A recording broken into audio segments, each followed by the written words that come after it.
하나님 말씀 함께 보겠습니다. 마태복음 11장 1절부터 6절까지 말씀입니다.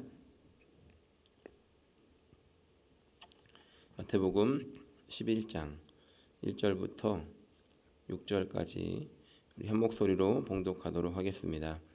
예수께서 12 제자에게 명하시기를 마치시고 이에 그들의 여러 동네에서 가르치시며 전도하시려고 거기를 떠나 가시니라. 요한이 옥에서 그리스도께서 하신 일을 듣고 제자들을 보내어 예수께 여짜오되 오실 그이가 당신이오니이까 우리가 다른 이를 기다리오리이까. 예수께서 대답하여 이르시되 너희가 가서 듣고 보는 것을 요한에게 알리되 맹인이 보며 못 걷는 사람이 걸으며 나병 환자가 깨끗함을 받으며 못 듣는 자가 들으며 죽은 자가 살아나며 가난한 자에게 복음이 전파된다 하라. 누구든지 나로 말미암아 실족하지 아니하는 자는 복이 있도다 하시니라. 아멘. 저는 오늘 말씀을 가지고 오해라는 제목으로 함께 은혜를 나누려고 합니다. 먼저 1절 말씀은 그 앞에 기록되었던 예수님께서 제자들을 파송하시면서 가르치셨던 그 말씀을 정리하고 있습니다. 그리고 이제 2절부터는 새로운 내용이 시작됩니다. 이 내용들은 예수님께서 한 사람에 대해서 이야기를 하시고 또 회개하지 않는 도시들에 대해서 그 반응하는 사람들에 대해서 이야기를 하는 말씀하는 장면이 12장까지 기록되어져 있습니다. 오늘은 2절부터 6절에 기록되어져 있는 특별히 이 요한이라고 하는 사람의 이야기를 함께 나누려고 합니다. 오늘 말씀을 보니까 2절에 요한이 옥에서 그리스도께서 하신 일을 듣고 제자들을 보냈다라고 기록합니다. 현재 지금 이 요한, 세례 요한의 상태는 감옥에 갇혀 있는 것을 우리가 알 수 있습니다. 4장 12절을 보면 요한이 옥에 갇히게 된 이야기를 이미 앞서서 기록을 하고 있습니다. 요한이 갇히게 된 사건을 간단하게 이야기하자면 당시에 분봉 왕이었던 이 헤롯에게 바른 말을 했다가 이 헤롯에게 미운 털이 박히고 그것으로 인해 감옥에 갇히게 되는 그런 일이 생겼습니다. 요한이 비록 감옥에 갇히게 되었지만 이 요한을 따랐던 제자들은 여전히 이 요한의 가르침을 따라서 살고 있었고 종종 이 요한을 찾아가서 면회를 가서 이 세상이 어떻게 돌아가는지에 대한 이 소식을 전했던 것 같습니다. 그리고 9장 14절 말씀을 보면 이제 요한의 제자들이 예수님께 나와서 이런 질문을 하게 됩니다. 9장 14절 보면 그때 요한의 제자들이 예수께 나와 이르되 우리와 바리새인들은 금식하는데 어찌하여 당신의 제자들은 금식하지 아니하나이까? 라고 예수님에게 나와서 컴플레인하는 장면을 기록합니다.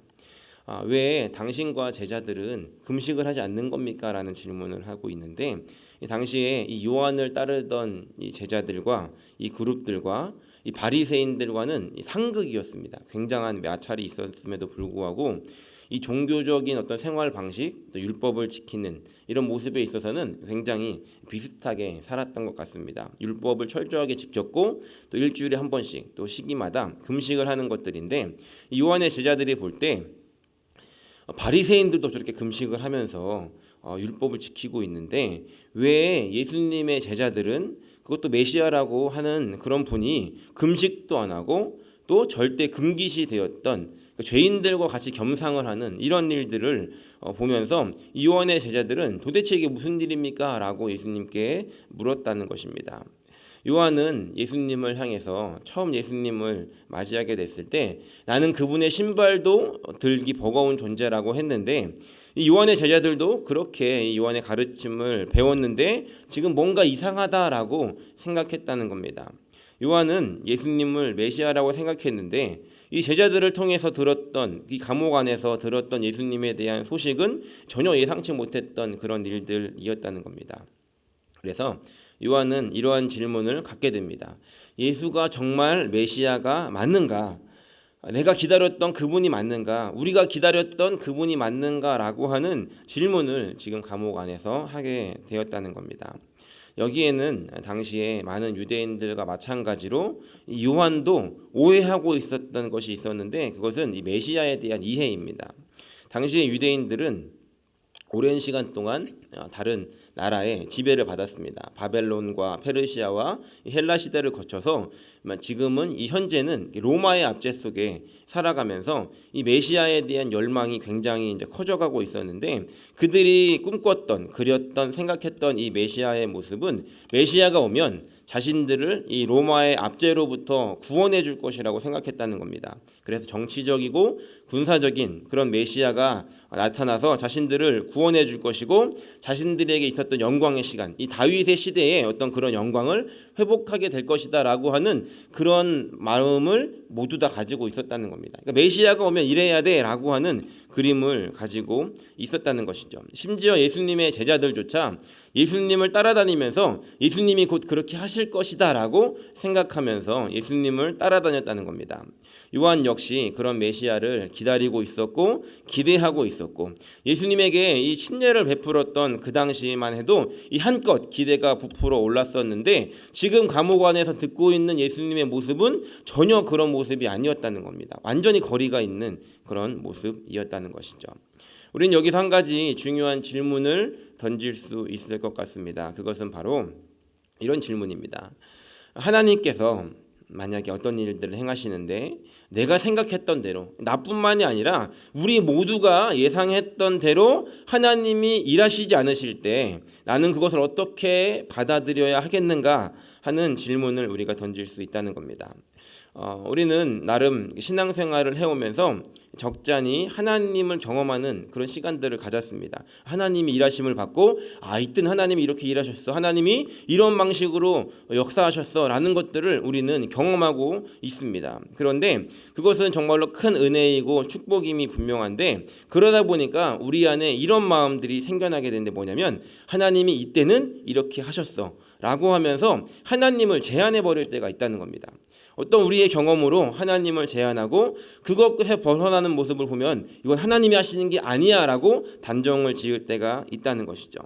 내가 예상했던 대로, 내가 생각했던 대로, 계획했던 대로, 내가 꿈꿨던 대로 무엇인가가 되지 않을 때 아주 불편하고 불안하고, 내가 지금 하고 있는 게 맞는가, 내가 지금 맞게 가고 있는 것인가 라고 생각을 하게 되더라는 겁니다. 지금 이 요한을 포함하여 유대인들은 이들이 그렸던 이 메시아는 백성들을 모아서 로마를 쳐부수고 독립을 하여야 되는데, 지금 예수님이 하셨던 모습은 전혀 반대되는 모습이었다는 겁니다. 오히려 예수님께서 하셨던 이 메시아로서의 사역은 무엇이었습니까? 아주 힘이 없이 그저 십자가에 자신을 못 박히게 두고 오히려 자신을 압제했던 이 로마인들의 손에 죽는 것이었다는 겁니다. 내가 원했던 대로, 내가 생각했던 대로, 내가 예상했던 대로 하나님이 일하시지 않으실 때 우리는 어떻게 하여야 하겠습니까? 이 말씀 속에서 우리는 답을 찾을 수 있을 것 같습니다. 이 요한의 제자들은 요한은 제자들을 보내서 예수님께 한 가지 질문을 합니다. 구차하게 왜 그러냐, 그럴 수 있냐 이런 것이 아니라 3절에 보니까 이렇게 질문을 하고 있는데, 예수께 여짜오되 오실 그이가 당신이오니까 우리가 다른 일을 기다리오리이까 라고 질문합니다. 당신이 맞습니까? 라고 하는 질문을 던졌다는 것이죠. 당신이 내가 기다리던 그 메시아가 맞습니까? 아닙니까? 요한에게 가장 중요한 것은 어떠한 방법이었느냐, 어떠한 모습이었느냐가 아니라 예수님 당신이 메시아가 맞냐 아니냐가 가장 중요했다는 겁니다. 우리도 이런 질문 하나님께 드릴 수 있다라고 생각합니다. 내가 생각했던 모습이 전혀 아님에도 불구하고, 내가 그렸던 꿈꿨던 모습이 아님에도 불구하고, 하나님 이 일이 정말로 맞는 길입니까? 하나님께서 지금 하고 계신 것이 맞습니까? 라고 하는 그 질문을 던질 수 있어야 한다는 겁니다. 그런데 그 질문 안에는 이러한 결단이 있어야 됩니다. 그것은 무엇이냐면, 하나님, 내가 생각했던 모습이 아니어도, 내가 꿈꿨던 그림이 아니어도 주님이 맞다라고 하시면 그게 맞는 겁니다 라고 하는 결단을 가지고 우리는 이 질문을 던져야 한다는 겁니다. 하나님께서 원하신다면 내가 생각했던 모습이 아니어도 그것이 맞는 것이고 그렇게 되어지기를 원합니다 라고 하는 그 결단으로 우리는 이렇게 질문할 수 있어야 한다는 것입니다. 그리고 하나님의 대답이 예스라고 한다면 우리의 모습과 우리의 생각과 다르더라도 그 길을 걸어갈 수 있어야 한다는 것입니다. 그런 마음의 결단이 오늘 저 여러분들에게 있기를 간절히 소원합니다. 이 요한의 질문에 예수님께서는 이렇게 대답합니다. 4절과 5절에 기록하기를, 예수께서 대답하여 이르시되 너희가 가서 듣고 보는 것을 요한에게 알리되 맹인이 보며 못 걷는 사람이 걸으며 나병 자가 깨끗함을 받으며 못 듣는 자가 들으며 죽은 자가 살아나며 가난한 자에게 복음이 전파된다 하라 라고 이렇게 가르쳐 줍니다. 예수님께서 요한의 제자들에게 너희가 지금 내가 전한 말도 듣고 지금 나를 통해서 이루어지는 이 일들이 어떤 일인지를 보고 요한에게 가서 알려라 라고 이렇게 이야기합니다. 예수님은 다른 설명하지 않으십니다. 내가 왜 그렇게 했어, 무슨 일이 이런 이유가 있었어, 이런 것들을 설명하지 않으시고 지금 요한에게 되어지고 있는 일을 지금 보고 있는 것들을 전하라고 알려줬다는 겁니다. 다시 말해서 말씀에 기록된 대로 되어지고 있으니 믿으면 된다라고 말씀하고 계시다는 겁니다. 지금 예수님께서 하신 이 말씀은 이사야서에 나오는 메시아에 대한 예언입니다. 이 메시아가 오면 이런 일들이 일어날 것이다. 못 보는 사람이 보게 되고 못 걷는 자가 걷게 되고 가난한 자들에게 복음이 전파되는 이런 일들이 이사야서에 기록되어져 있는 메시아가 왔을 때의 징조들인데 요한도 이미 알고 있는 말씀이었다는 겁니다. 예수님께서는 구체한 설명이 아니라 말씀에 기록된 대로 지금 이루어지고 있으니 너는 그러면 믿으면 된다라고 이렇게 말씀하고 계셨다는 겁니다. 내 마음에 이게 맞나라는 의심이 들 때 우리는 주님께 기도로 물어야 합니다. 그리고 우리는 이 말씀 속에서 답을 찾을 수 있어야 한다는 것입니다. 말씀이 뭐라고 말씀하시는가? 하나님께서 이 말씀을 통해서 나에게 지금 어떤 응답을 주고 계시는가? 그것에 우리가 집중한다라고 한다면 우리의 주위에 일어나고 있는 어떤 환경, 내 생각대로 되지 않는 그 일들에 대해서는 우리가 넘어갈 수 있다는 것입니다.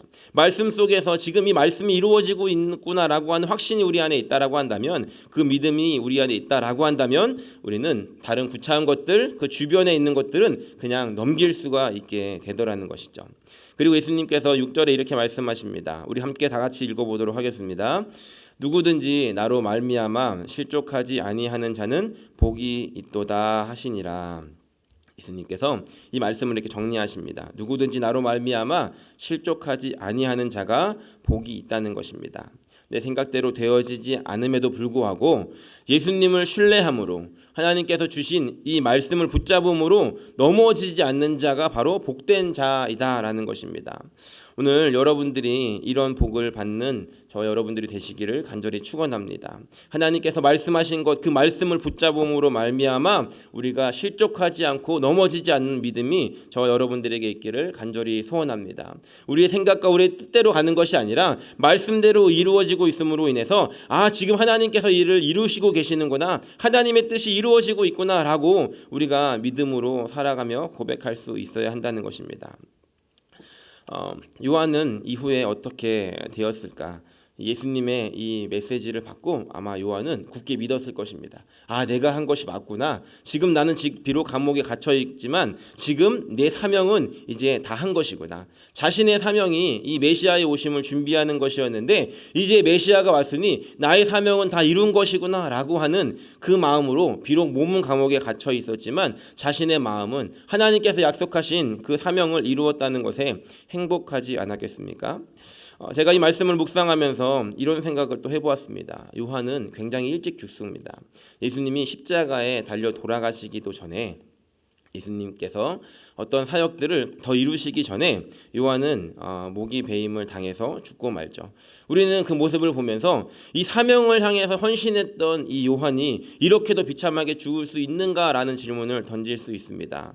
그런데 저는 이 말씀을 묵상하며 이런 생각을 해보았습니다. 만약에 이제 예수님께서 십자가를 지셨다라고 한다면 이 요한이 봤을 때는 그 감옥 안에서 어떻게 이 저주라고 하는 이 나무에 달려서 메시아가 죽을 수 있지라고 하는 그런 의심을 또 하지 않았겠습니까? 어찌 되었든 이 요한은 자신의 사명을 이루었고 예수님께서 이제 앞으로 하실 일들을 기대하는 마음, 이제 예수님께서 하시겠구나, 그분이 앞으로 일들을 이루시겠구나라고 하는 그 마음을 가지고 가장 행복했던 그 순간에 하나님께서 요한을 데리고 가시지 않았을까라고 하는 생각을 해보게 되었습니다. 말씀을 정리합니다. 우린 2020년 끝자락에 와 있습니다. 참 우리의 마음대로 되는 게 하나도 없었던 것 같습니다. 제가 2020년 이제 사역의 계획을 세웠던 것들 중에 된 게 아무것도 없습니다.